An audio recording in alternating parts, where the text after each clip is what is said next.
In this clip, we're going to talk about the proper service procedure for changing the transmission fluid in a standard transmission. In this step, we're going to perform the actual filling procedure of our standard transmission and reinstall our fill plug. I'm going to go ahead and roll underneath the vehicle with one bottle of my fluid and my filling nipple.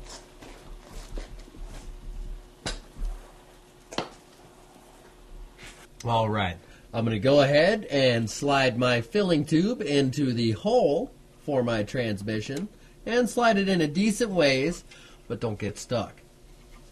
I'm going to go ahead and tip my bottle up and begin draining fluid into the transmission. And give a little squeeze on the bottle just to speed up the process. You're going to want to refer to your owner's manual or parts professional for the fill capacity of your standard transmission.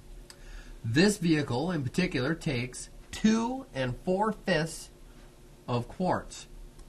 It'll also be filled up all the way to the bottom of the drain plug. The reason why they list you the fill capacity is you know how much fluid to get at the parts store prior to your transmission service. If you were to drain all the fluid out of your vehicle and have it be your only car and not have enough to fill it back up, you'll end up walking to the parts store.